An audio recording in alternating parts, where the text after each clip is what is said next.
Good morning, everyone. I know this has been an incredibly difficult past week for the entire community. Being able to come together at events like we did on Saturday for the Veterans Day Parade is so important for our community as we continue to grieve, as we begin to heal, and start moving forward with strength as an entire community. Today on Veterans Day, I want to once again recognize the incredible service of so many throughout our community and our entire country. I want to thank those like Captain Wartenberger, who was one of the pilots of UPS Flight 2976. Thank the veterans who continue to serve here at home in a new way. My 400 colleagues who are veterans that work with us in Louisville Metro government in so many different areas, from first responders to others. Thank you all so much. Everyone in Louisville is grateful to your service on Veterans Day and every day. At Metro government, it's our duty to provide our community with incredibly high services. My philosophy is that we need to serve our community and provide a level of products and services at the same level of excellence that people expect from everywhere where they spend their hard-earned money. They are investing their taxpayers in our city government. Expectations are high, and they should be. Accountability is high, and it should be. So when it comes to how we manage our budget, we have to deliver. And I'm incredibly proud that over the past several years as mayor, we have been financially responsible. That we have been financially responsible with your tax dollars, and we've been able to reinvest in our community and make incredible progress. Back in April, I proposed a new budget for our city that focused on our priorities, that sped up our progress, and improved our performance. We were able to be incredibly ambitious with this year's budget, thanks to, at the time, what was a projected $50 million budget surplus. In my few years as mayor, we've made over $40 million in investment income in just my first 2 years in office. That's 4 times more than the city earned in the previous decade combined, just from how we managed our money. That is just one bit of this important financial responsibility that we take so seriously. And the good financial news for our city government keeps coming. Just a few weeks ago, the 2 big credit rating agencies, Fitch and Moody's, gave us their ratings. Fitch gave us a AAA rating for Louisville Metro government, and Moody's AA1. Put simply, Louisville Metro government is in a very good financial place. We have strong financial standing. Now, I know when we discuss surplus funds and investment income and bond ratings, it can sound a bit abstract. So let me be clear about what this means.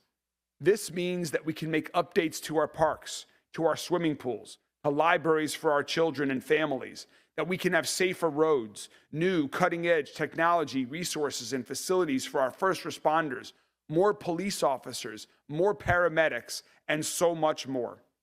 This means a safer Louisville, a more vibrant Louisville, without raising taxes, without using unsustainable funding models that others have used. We can do all of this because we're using our resources wisely and being careful about how we manage every one of your taxpayer dollars. So now, we have closed the books. Our fiscal year in the city ends on June 30th. And with a $1 billion+ enterprise, it takes a couple of months to finalize the books for the previous fiscal year. And I'm proud to report today that thanks once again to our strong financial management, we have nearly $10 million in additional surplus funds that we can invest back into our city. Additionally, there's about $7 million of previously unallocated funds that are available to be reallocated because the original projects are not moving forward. So in total, there's about $17 million that we have to reinvest in our community. In the budget that passed over the summer, there were some specific items that were designated to receive funding in this event, in the case that we had a mid-year adjustment with a surplus. And once those funds are allocated, we still have a significant opportunity with the money that is left to speed up our efforts to comprehensively improve safety, housing, and the quality of life in every single neighborhood. Again, we have the opportunity once again to improve safety, housing, and the quality of life across our entire city. So that is what we're going to do. We have been working collaboratively over the past several weeks with the leadership of the Budget Committee and Metro Council. And I want to give a big thanks to Budget Chair Councilman Kevin Kramer and Budget Vice Chair Councilman Marcus Winkler for their collaboration and work together to put forth a proposal that I'll be telling you about right now to reinvest these dollars in our city, in public safety, in housing, and enhancing the quality of life for our community. Let's start with public safety, our top priority. In Louisville, we're proud and fortunate to have what I believe are the best first responders in the entire country. Their work was just on full display for the world to see last week in one of our greatest times of need. The feedback that I've been hearing about our first responders from our federal partners, from people all across the country, has been so amazing. And I'm incredibly proud to call each of them my colleagues at Louisville Metro government. They stepped up once again during this time of crisis and prevented an even bigger disaster from happening. We're going to take these learnings just as we do every time. And every time there's an opportunity to keep supporting our first responders with resources, facilities, equipment, technology, so that they can perform their jobs even better, we will take that opportunity, and this is one of those moments. And that's why the first thing that we're proposing to use with these additional surplus funds is to invest in our public safety, to improve our public safety and invest in our first responders. Investments like much needed resources in our infrastructure for our emergency management services. This means the tools and equipment and infrastructure that they use to communicate amongst the agencies, whether it's a disaster like we just saw last week, or whether it's a daily emergency that our teams are communicating on, improving their communications infrastructure, their radios. This means we have the opportunity to purchase a new fire truck for Louisville Fire to help them improve their aging equipment. More resources to help the sheriff's office and other agencies with their recruiting efforts so that we can have more public officials, more first responders, more police officers on the streets working to prevent violent crime from happening. It also gives us the opportunity to invest in community spaces that will help prevent crime from happening in the first place. So we have the opportunity here to invest in a new community violence intervention site in East Russell, which was the location of where our recent school bus shooting occurred. We know that kids are there every morning and every afternoon, and we have seen tremendous progress with our community violence intervention site, reducing shootings and homicides significantly in targeted neighborhoods. We want to add this neighborhood as well so we can continue to ensure that our kids can play safely outside. This gives us the opportunity to expand and improve the Newburgh Community Center and continue to improve our parks, which we are always doing. And with these funds, we're going to invest in increased lighting, parks maintenance, and new facilities, including funding to begin work at the Sun Valley Pool in Southwest Louisville. We have 4 public pools across our city. We have the great new Algonquin pool that opened last summer. We're opening up next season the Cam Taylor Park pool, which is going to be equally as amazing. And now we're turning our attention to Sun Valley, give Southwest Louisville another world-class experience in their park at Sun Valley Park. That'll leave one left in Fairdale, and we will get to that one as well in due course. These surplus funds also give us the ability to improve safety on our streets. And that means we're going to invest in updated snow removal equipment as we continue to improve our response to winter weather. As we've just seen over the past couple days, snow is going to be here before any of us want it to be. We need to be ready, and we need to take the learnings of the last snow season with the historic snowfall that we had to ensure that we continue to keep our roads safe for the public when snow happens. A safer community also means a community where every person has a safe, quality, affordable place to call home. So I'm proposing that we keep investing in our housing and support services. This means more money for our down payment assistance program to give more Louisvillians support to buy a new home. More money for our rental assistance program to help those who are renting and in need. And funds for our newly announced permanent supportive housing initiative for those who are homeless or at risk of becoming homeless. We'll also provide more support for our own Louisville Metro government team that connects people who are living on the streets with the support and services they need. This opportunity of this mid-year budget adjustment also give us the ability to support a new health clinic at Americana and another one at PRP High School that'll be run by the Family Health Center. It also gives us the opportunity to continue to support Dare to Care, proposing $250,000 to Dare to Care. So many in our community continue to grapple with going hungry, even once the federal government reopens. We have seen before the government shut down that we have so many in need in our community, that food insecurity is growing in our community, and we need to be there to support them. And we'll do that with this investment and another in community ministries. We'll also support the Louisville Orchestra as they begin to collaborate with the Louisville Ballet and more. In short, to summarize it, we're going to continue investing in Louisville, continue investing in our city to make it safer, stronger, and healthier in every neighborhood, from every possible angle that we can think of, doing everything we can with the financial resources that we have available. It's all laid out in my Safe Louisville plan, and it's being made possible because of our strong financial management of your tax dollars. We've made a lot of progress, and there's a lot of exciting work ahead of us. This is going to be another big step forward. We know there is a lot more work to do. And with this mid-year budget adjustment, it will allow us to get even closer to those shared goals that we all have. I again want to thank Councilman Kramer, Councilman Winkler, for their collaboration on this proposal that we've put forth to Metro Council now for their consideration over the coming weeks, which we hope they will pass and give us these investment resources to continue to move our city forward. And I'll take questions about that when we get to questions in a moment.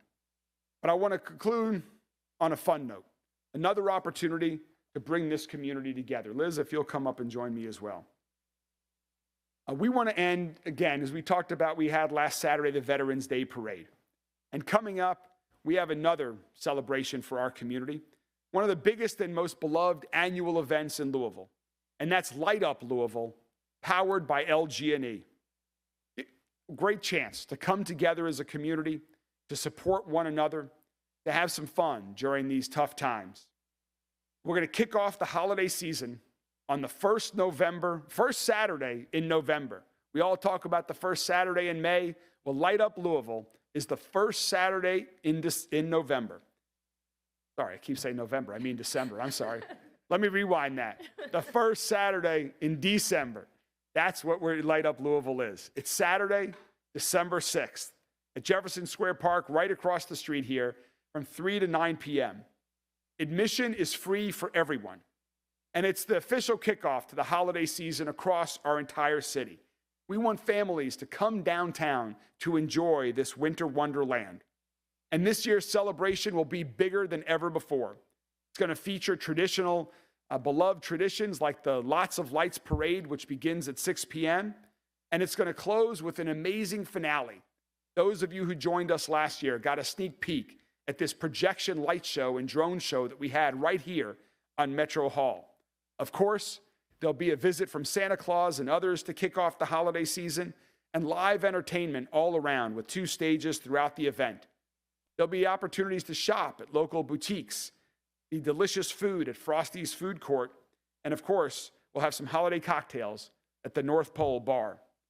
The free family activities include photos with Santa and friends inside Santa's house, train rides along Jefferson Street, and lots more holiday activities, including face painting and write letters to our veterans and thank them, sponsored by Humana, and so much more. It's a great another event to showcase our community spirit and to come together in community spirit during this time. Admission is free, and downtown Louisville will be incredibly vibrant. I want to thank all of our city employees and volunteers who helped make this fantastic event possible. And I also want to thank all of our Light Up Louisville sponsors: LG&E, Ford, McCain, AT&T, iHeart, 840 WHAS, 100.5 FM, 98.9 KISS FM, Humana, Centerwell, WLKY, Louisville Downtown Partnership, and Outfront Media. And now, our largest sponsor for Light Up Louisville, powered by LG&E, is LG&E itself. So I'd like to welcome Liz Pratt, who's the Senior Director of Communications and Corporate Responsibility for LG&E and KU Energy, to say a few words about this event. Thanks for joining us, Liz. Good morning. It's my pleasure to be here on behalf of LG&E. And as the mayor said, Light Up Louisville is a unique festival, an annual tradition that we've been proud to sponsor for more than 20 years to help kick off the holiday season. The beautiful lights, the special guests from the North Pole, new attractions, as the mayor described, that are introduced each year during this free event draw thousands of families and guests from around our region to come see and what makes Louisville so special. We encourage everyone to come early and stick around to take in downtown, grab a bite to eat, and do some holiday shopping while you're here at the downtown holiday market and nearby businesses. Special events like Light Up Louisville really showcase everything our city has to offer and why it's such a unique travel destination, from unique dining experiences to local shops, hotels, and more. And we look forward to celebrating with everyone at this year's Light Up Louisville and at the Lots of Lights Parade. And we're proud to continue shining a light on what makes Louisville so special and to play a small part in bringing people together for moments of joy, connection, and hope this holiday season. Thank you. Thank you very much, Liz, to you and everyone with LG&E for your support of this event. And I can promise from last year's experience that Rachel and I had and seeing the community joy of coming together and the really uniqueness of the festivities and of the entertainment and of the videos that we show and project. It's unlike anything else that we have in our city, unlike anything else you can see really across the country. So I want to welcome, I know it's early, but people start planning their holiday planning early. We want to get ahead of this, and we think it's particularly appropriate when we're looking to find strength in community. This will be a great opportunity for our community to come together. Light Up Louisville, the first Saturday in December. I look forward to seeing the entire community there right here downtown. Thank you all very much, and I'm happy to take any questions from members of the media. Thanks, Liz. Just with these, going back to the mid-year budget adjustments, is there any money either, I guess, put aside with consideration to the response to the UPS cleanup, or even just firefighters? I know a lot of their gear is contaminated. They might need new gear. Is there any thought to even using some money to purchase stuff? So the question was about with respect to the UPS plane crash, and are any of these funds being dedicated towards some of the equipment that was used or to replace in response to the cleanup in response to that crash? The answer is no, not for that. We expect to be fully reimbursed for any equipment that was permanently damaged or damaged significantly as a result of the response to the UPS crash. So we believe there'll be other funding to reimburse our fire department and other first responder agencies for that. And so we are investing really in catching up. Our city has gone far too long without investing in our fire department. In last year's budget, we provided some initial funding for the first new firehouse in 15 years. This is going to help get us a new fire engine, which is critically important. Some of the trucks that are on the road right now serving Louisville Fire are getting up there in age, and we're making it work. But we expect the best from our team. We need to invest in the best for them as well. Or by state federal funds? From the city's perspective, we just want to be reimbursed under we're still sorting through ultimately who is going to provide that reimbursement. So I don't want to get ahead of that. But we're working with all parties involved right now, and that will take a little while to work out. But we expect to be fully reimbursed for those expenses and the damage that we incurred. Tomorrow marks 1 year of the Javon explosion. Do you have any updates on the site, and what is the future of the site once demolition is complete? So the question was about tomorrow marks 1 year from the Givaudan explosion, and what are the prospects and future for that site. Right now, Councilman Owen has introduced an ordinance at Metro Council to rezone that property so it cannot be used for the same industrial use that is historically been used for. I support Councilman Owen's resolution, and Givaudan still owns that property. Some cleanup continues, but I would love to see a different use for that site in the future. The explosion has impacted a lot of homes. How is the neighborhood recovering since 1 year? How is the neighborhood around the Givaudan explosion recovering? Again, I think after the Givaudan explosion, you saw our first responders at their best, working together in partnership to help those who were directly impacted and indirectly impacted by that tragic explosion.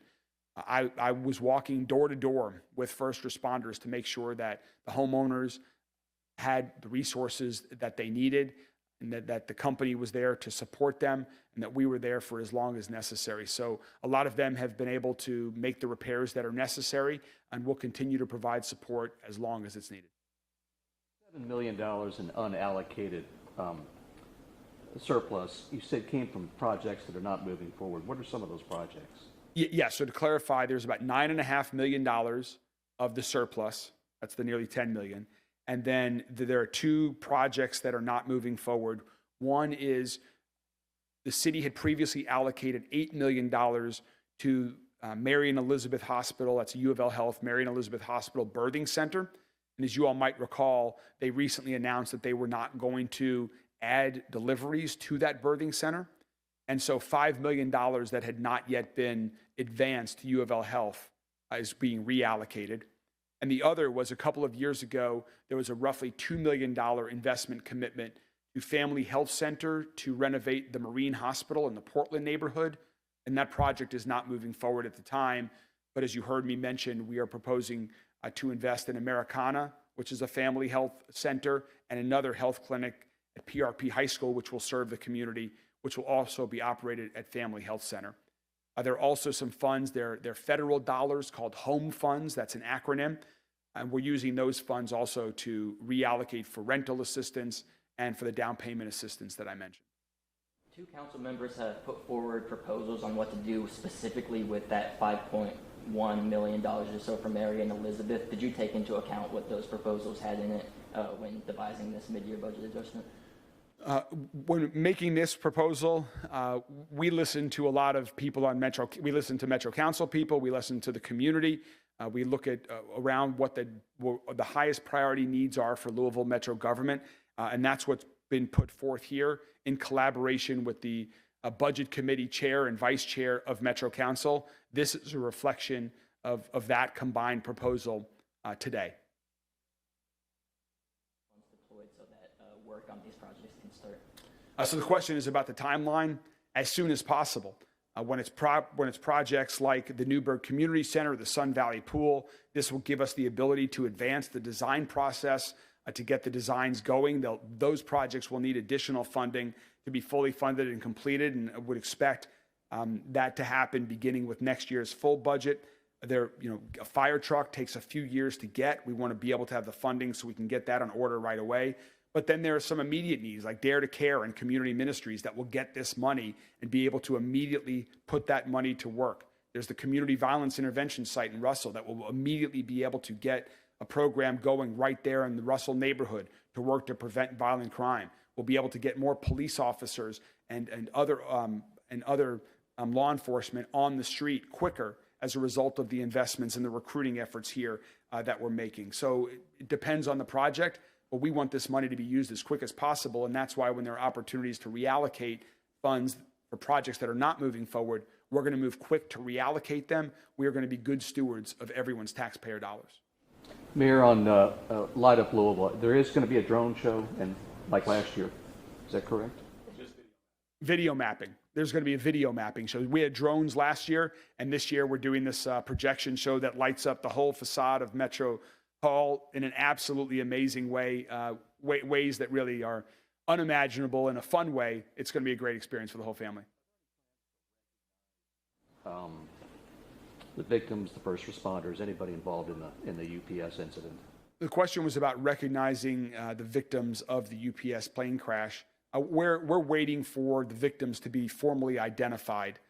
Then we will be having conversations with the families. We want to, of course, respect their wishes. And so we've had some initial conversations with groups that are interested in that. Spoke yesterday to one of the UPS pilots who had conversation about that. But we want to wait before victims are identified, before we're involved in the planning of anything. Has anyone from headquarters in UPS, like the CEO, been in Louisville at all physically during all of this? The question was about, has anyone from UPS headquarters been in Louisville? The answer is yes. I will let them give specifics. I don't want to disclose that information, but I've met with UPS executives that are based here and elsewhere last week, and I know that others are coming to town as well, but I will let UPS provide you with that information. That's theirs to provide. I got one more completely off subject. Okay. Tonight's basketball game. That's how I was going to end. Do you got a prediction, and have you placed any wagers with anybody, like maybe the mayor of Lexington? I have not placed any wagers. I've been pretty focused on other things this past week, and so really it was just this morning that I started thinking about tonight's basketball game. But notwithstanding the color of my suit today, let me be very clear. Go Cards. Any other questions? Thank you all very much. Have a good day.